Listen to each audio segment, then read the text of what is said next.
The Hippo. Once again, ladies and gentlemen, this is not an opening for the faint of hearts. I'm talking about this pawn formation. Once again, this is how the hippopotamus defense or system will look like. The move sequence in the opening stage may depend on what your opponent is doing. Just as I said in my last Hippo video, you can actually play the Hippo against e4 and against d4. For example, after e4, you can play d6, and after d4, you just go pawn to e6, known as the small center rat defense.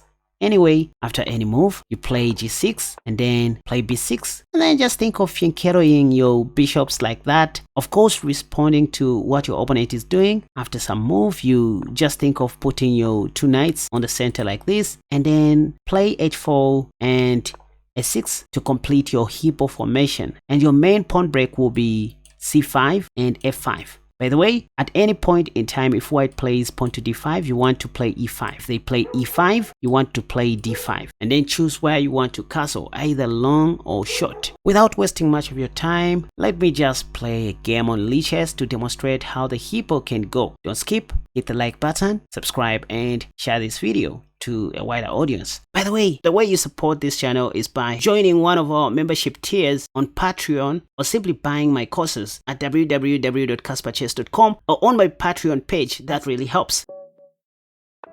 Right, second game. Can we play the Hippo against the d4 opening? First, pawn to g6 is known as the modern defense, but my real intention is to play the Hippo.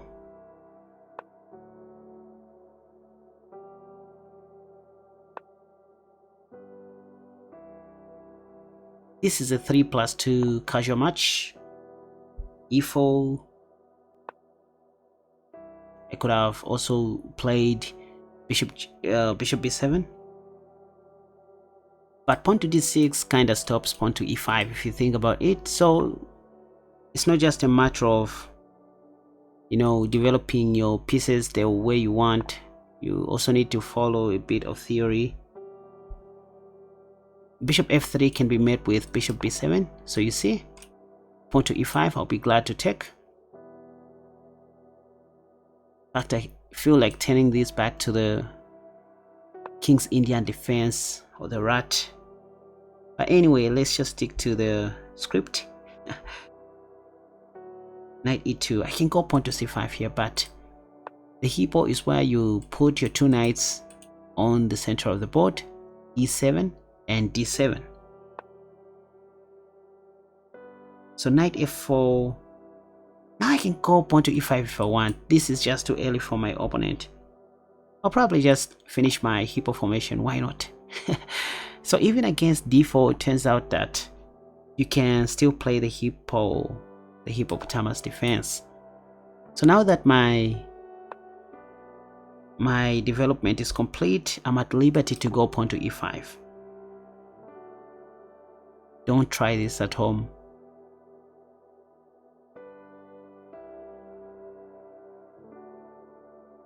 Play the hippopotamus defense when you are ready.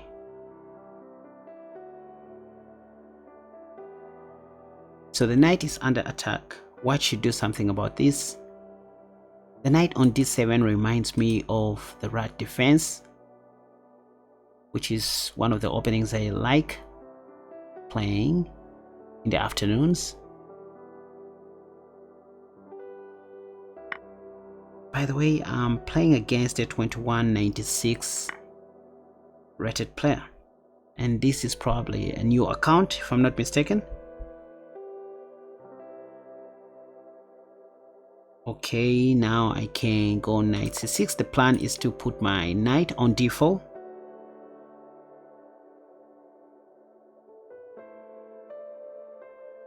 Although I'm not sure if this is how the Hippo goes. Oh wait, this knight takes, but oh, okay, I'm going to trap one of those knights. Knight takes c7 will be a blunder due to rook c8. One of the knights is going to die a painful death. So maybe the best that white can do here is to retreat the knight, the b knight, back to c3. I don't even know why they are taking time to think. No doubt that the Hippo is a passive opening if you think about it. Now knight d4 is great. So things can hit back very badly if you play the hippopotamus defense poorly. Let's do this. Just don't want to entertain demons. The purpose of knight c5 is just to relocate my knight back. e6. Perhaps I'll plant it on f4 someday. Sure, that's why my opponent has played g3. Now I can go pawn to f5. So the secret in the Hippo is knowing when to play a pawn break. Like this, pawn to f4. In other words, you need to be a master of pawn breaks, knowing when to initiate pawn breaks and when to open the position. Those are the key things to know, or to always keep in mind whenever you're playing the hippopotamus defense. Otherwise, if you just keep on, building your formation, defending, your position will be very passive and boring. That shouldn't be the idea. My opponent took time to make that move. Anyway, let me just advance. If bishop h3, I intend to sacrifice my thing here. There's actually a simple tactic.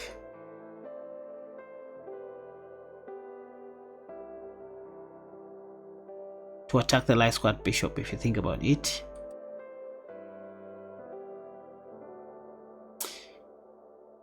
What other move can I play instead of sacrificing my knight? Maybe that is not going to work. I don't know, maybe this. I guess this bishop takes here.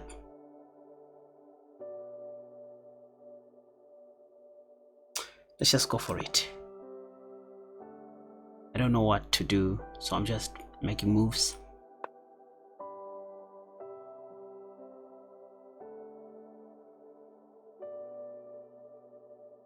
So queen c1, let's just continue pushing.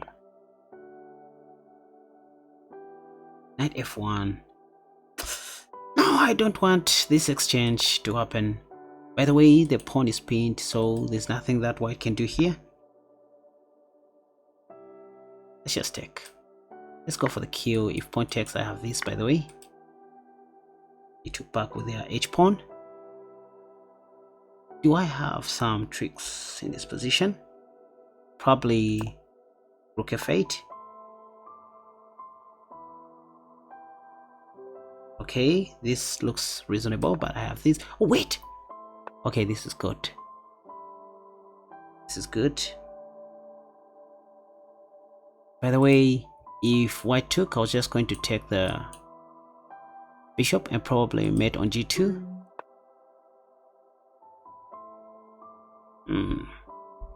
What can I do? Maybe save my rook. Rook sc1. Finally winning a rook. Take. And then attack. Wait. This is winning. This is winning. There's nothing white can do here. And I guess this is why my opponent resigned. Yeah, there was a checkmate in 5 or 4 or something like that here. Nothing my opponent was going to do. I feel great.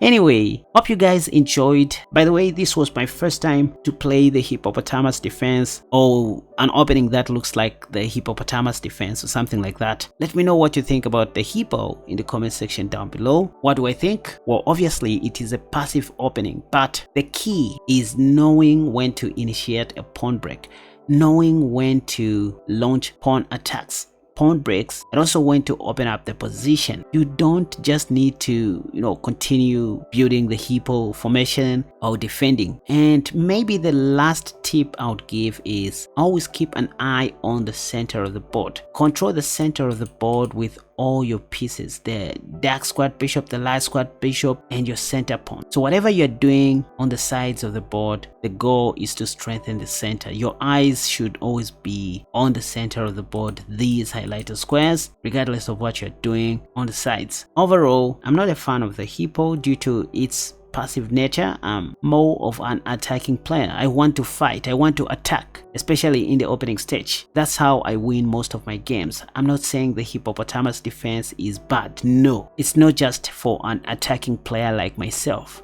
I want to squeeze my opponent's eyeballs, eat their nose, and screw their elbows till their eyeballs pop out of the sockets. That's what I want to do in the opening stage, not just playing non-committal moves like. Anyway, let me know what you think about this in the comment section down below. By the way, you can check out my courses at www.KaspaChess.com or on my Patreon page. That's how you support this channel, by the way. I don't ask for donations or free money. So the way you support this channel is by joining one of our membership tiers on Patreon or simply buying my courses. That really helps.